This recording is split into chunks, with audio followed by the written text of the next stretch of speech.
Passando rapidão aqui para convidar vocês a nos seguirem no Instagram e ficarem ligados sempre que um vídeo novo for postado. @podlanho. Bora pro vídeo? Você tem medo da morte, Cortã? Eu tenho medo, mas não tenho pânico. Há uma diferença entre medo e pânico, né? O medo é quando você fica em estado de atenção. Eu sempre digo, eu tenho repetido isso com frequência, a morte não é uma ameaça, ela é uma advertência. Uhum.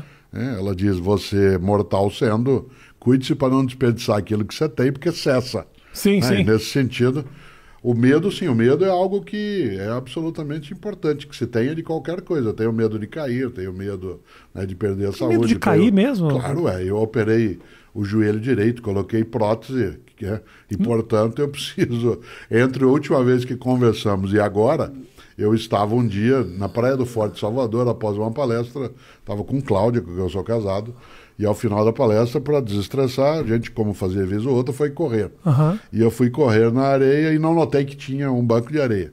Caí e bati o joelho direito. Não há fratura na região, ela é quase isso, é no subcondral.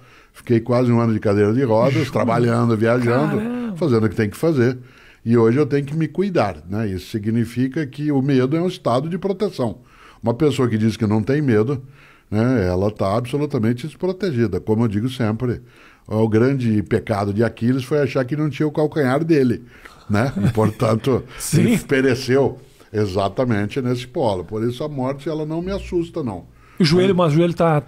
Sim, esse sim, né? Eu recuperado agora? Sim. Fiquei um tempo de muleta, depois um tempo de bengala. O fato de eu ser da área de filosofia e ser um senhor de barba branca, a bengala deu um ar mais provecto, mais circunspecto. Sim, dá uma credibilidade. Ofereceu, né, algumas vantagens, mas depois dela deixei, agora já faz...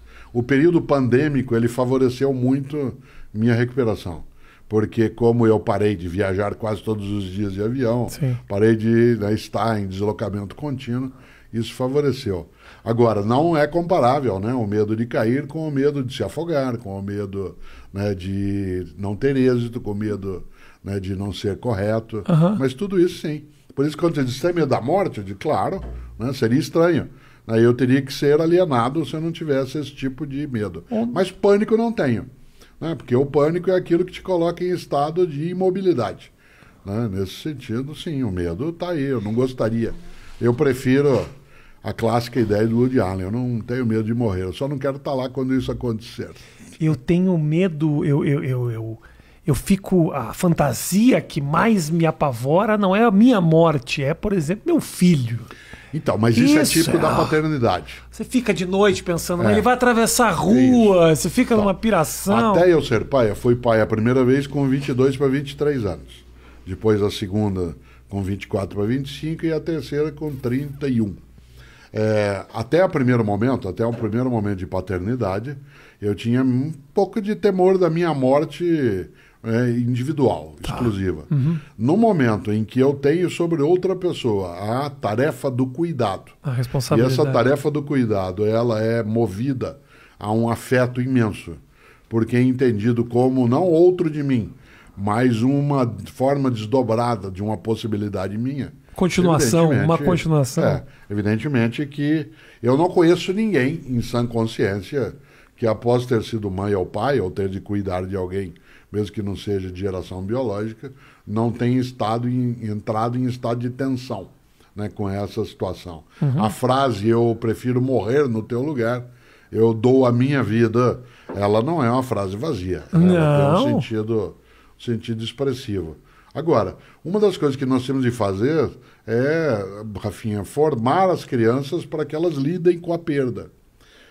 Nós não podemos fazer com as crianças aquilo que, de uma certa maneira, o mundo hoje digital, ele dá a ideia de que você pode ter ou uma second life, no sentido de usar uma expressão de um modo antigo dentro do mundo digital, e segundo, de que você pode resetar as coisas. Não.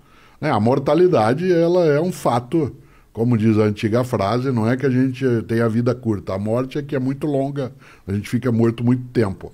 Né? Nesse sentido, uma criança ou um jovem, ele tem que ser preparado também para a perda.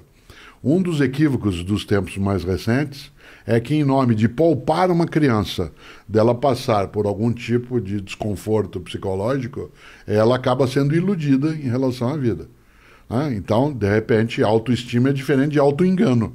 Induzir alguém a autoengano é algo muito perigoso. Se eu quero que minha filha ou filho, como é o meu caso, ou filhos e filha, ou meus netos e netas, que eles sejam capazes de ter com a vida uma relação, né, muito mais persistente, eles têm sim de ser preparados para aquilo que é a perda da prova, a perda do afeto, a perda do amor, a perda de uma pessoa. E, portanto, é necessário que não se sequestre de alguém seus lutos. Sim. Porque se sequestrar as possibilidades de luto da pessoa, ela não consegue lidar, né, com essa condição. Então, é preciso cautela. Mas é um equilíbrio difícil, né, Cortella, de você... eu quero privar meu filho dos traumas, né, dos problemas...